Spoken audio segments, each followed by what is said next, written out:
L'école centrale CASA est ravie et honorée d'avoir accueilli cet événement, un événement majeur parce que d'une part il réunit toute la filière du transport et de la mobilité guidée, des acteurs industriels, des exploitants, des infrastructuriers.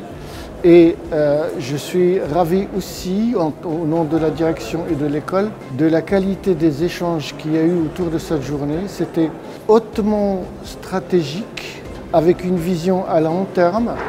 Et ce qui me rassure et nous engage tous, c'est que l'avenir est vraiment prometteur. Mais ça nous engage aussi parce que ça veut dire qu'on a du travail à faire. Et une des conclusions que je veux retenir de cette journée, c'est que, le Maroc a une position à prendre dans ce challenge. Nous, académiques et École centrale CASA en particulier, nous avons notre rôle à jouer en formant des jeunes compétences, des viviers d'ingénieurs pour accompagner ce développement et pour aider effectivement l'Afrique à avoir une mobilité propre, durable et répondant aux besoins spécifiques de l'Afrique.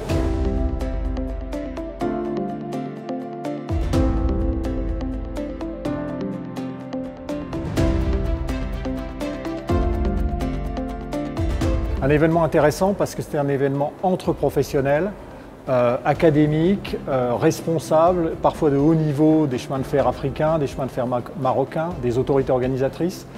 Et on a pu parler, j'ai envie de dire, entre spécialistes de la mobilité, des enjeux de mobilité de l'Afrique. Et on a vraiment été parfois très au fond des choses. Je pense notamment à un débat sur la formation qui était absolument passionnant. Et on a comme ça passé en revue toute une série de sujets sur les enjeux de la mobilité, des transports en Afrique, sur les opportunités, sur les risques et sur la manière dont le Maroc pourrait travailler pour acquérir une position de leader en Afrique, en particulier en Afrique francophone, sur les transports et la mobilité.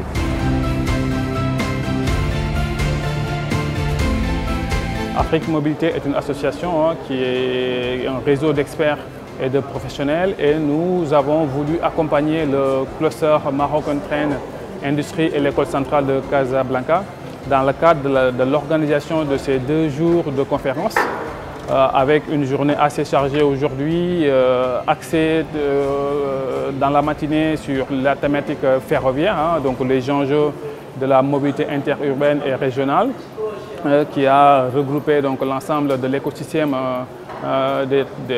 du transport ferroviaire au Maroc, avec le ministère en tête de file, mais également l'ONCF, l'Office national des chemins de fer marocain, Siana, qui est la joint venture entre l'ONCF et SNCF, mais également tout un écosystème d'industriels qui interviennent pour des solutions de mobilité qui soient adaptées, qui répondent d'une part aux enjeux et aux standards internationaux, mais d'autre part aussi qui répondent aux réalités locales.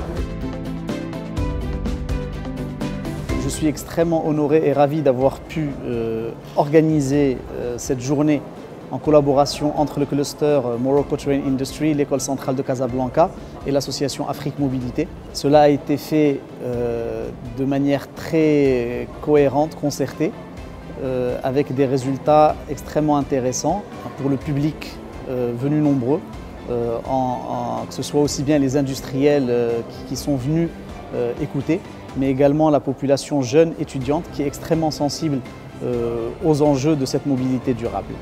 L'Afrique a besoin d'une mobilité durable efficace.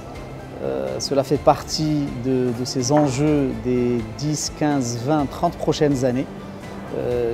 Tout le monde est averti, nous devons préserver notre planète et la mobilité est un véritable vecteur pour assurer cette préservation et ce développement.